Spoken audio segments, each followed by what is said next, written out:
ایک دو کورسز مزید کر کے اپنی صلاحیت کو چار چاند لگا لیے تھے۔ میاں بشیر صاحب کا حلقہ احباب بھی خاصا وسیع تھا، پھر وہ کچھ ہلے گلے کے شوقین بھی بہت تھے۔ آئے روز گھر میں دعوتیں ہوتی، کھلا کھایا پکایا جاتا۔ بیگم بشیر بھی خوش دلی سے کچن میں جٹی رہتی۔ ان کو بڑا ناز تھا کہ وہ معدے کے راستے ہی صحیح، میاں کے دل میں برا جمان تو ہیں، مگر سدا دن ایک جیسے نہیں رہتے، ہر چیز توازن ضروری ہوتا ہے۔ میاں بشیر صاحب کی کھانے پینے کی حد درجہ بے اعتنائی کا نتیجہ شوگر بلڈ پریشر بیماریوں کی صورت میں نکلا۔ ایک رات سینے میں زور کا درد اٹھا، ایمرجنسی لے جائے گئے۔ ڈاکٹر نے انجائنا کا اٹیک بتایا۔ ڈھیر ساری ادویات کے ساتھ بیگم صاحبہ کو ایک لمبا لیکچر بھی دیا کہ یہ سب کھانے پینے میں بے احتیاطی کا نتیجہ ہے، اور ساتھ ہی ان کے لیے زیادہ سادہ خوراک کا چارٹ بنا کر دیا۔ بیگم صاحبہ کے تو ہاتھوں کے طوطے ہی اڑ گئے۔ حالانکہ وہ سب کچھ میاں کی فرمائش پر کرتی تھیں، مگر پھر بھی وہ خود کو مجرم سمجھنے لگی۔ انہوں نے گھر آتے ہی کچن سے تمام بازاری مسالوں کے ڈبے غائب کیے، کولڈ ڈرنک کی بوتلوں کو الماری کے سب سے نچلے خانے میں دفن کیا، دیگر میٹھی اشیاء کو کام والی کے حوالے کیا، روٹین کے مینیو میں ہنگامی تبدیلیاں کی۔ لیکن وہ نہیں جانتی تھی کہ سالوں سے بھنی ہوئی مرغن غذاؤں کے عادی شخص کو سادہ خوراک پر لانا کتنا دشوار ہے۔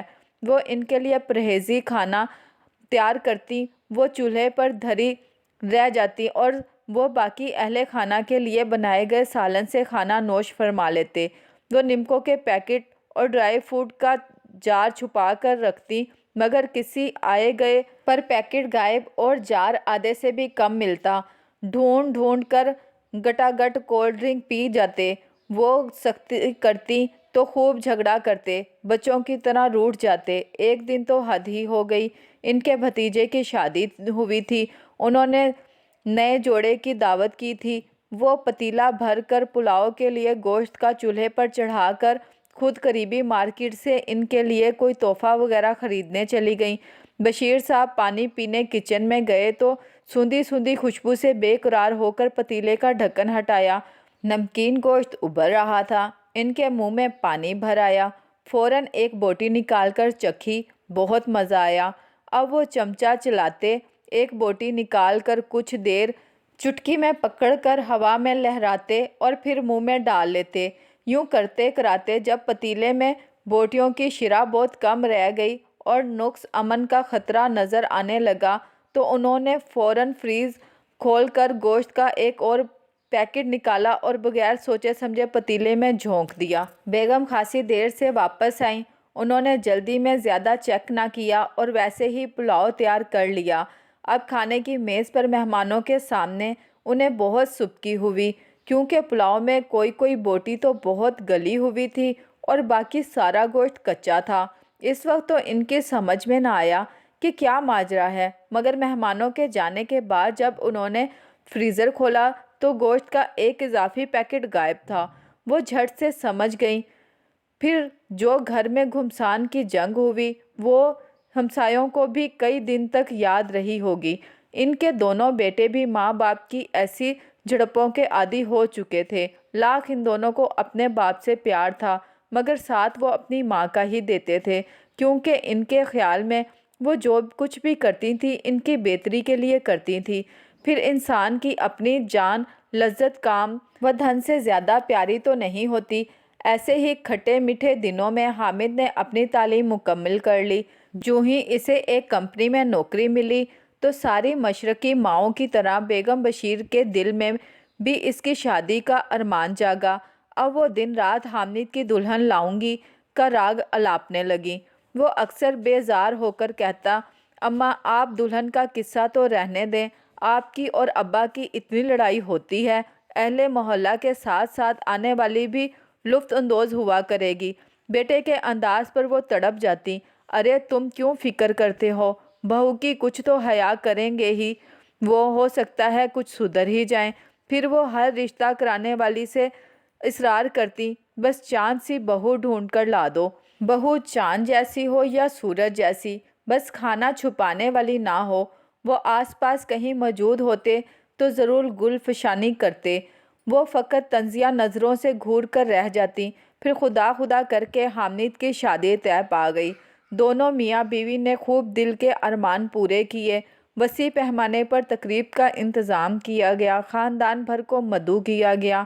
انواع و اقسام کے پکوان تیار کروائے گئے۔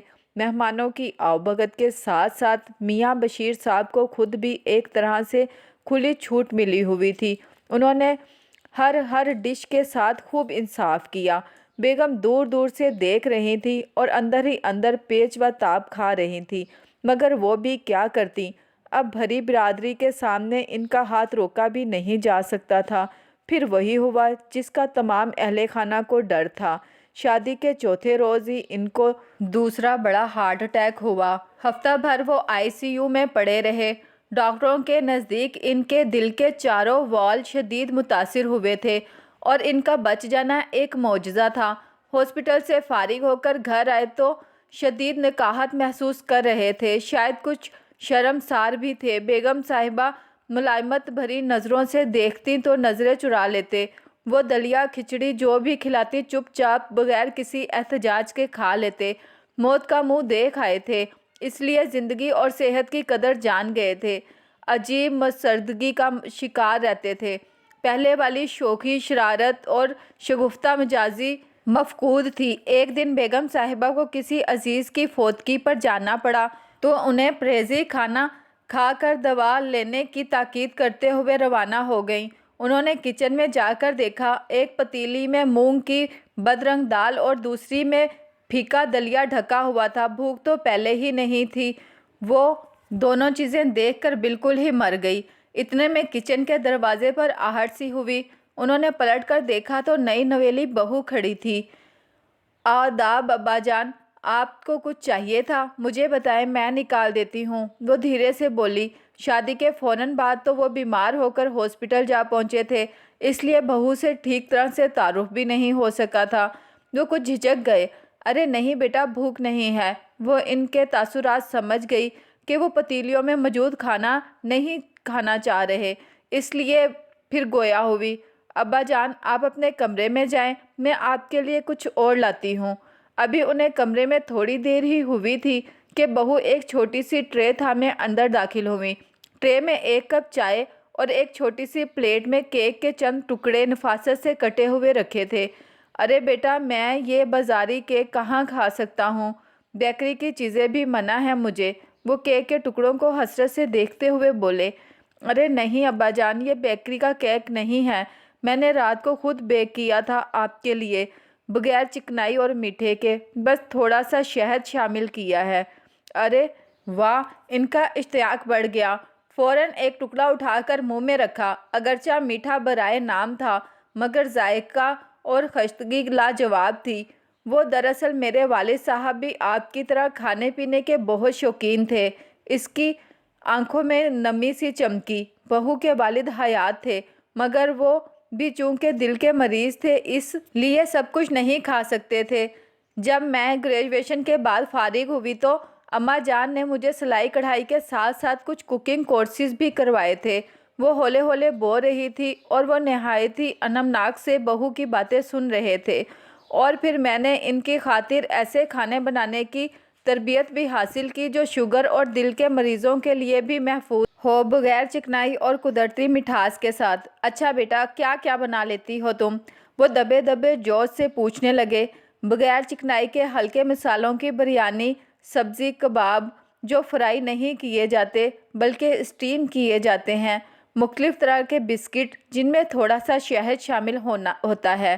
ابا جان، میں آپ کے لیے بھی تیار کر دیا کروں گی، آپ وہ محدود مقدار میں آسانی سے لے سکتے ہیں، وہ فخریہ بتا رہی تھی۔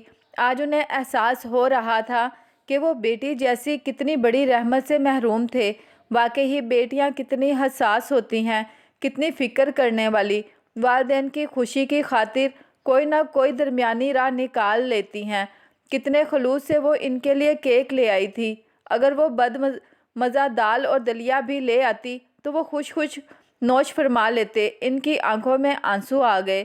یہ اپنے رب کے حضور شکر گزاری کے آنسو تھے جس نے انہیں بہو کی صورت میں بیٹی دے دی تھی انہوں نے اپنا ہاتھ پیار سے اس کے سر پر پھیرا اور پھر وہ دونوں بھیگی آنکھوں کے ساتھ مسکرا دیے۔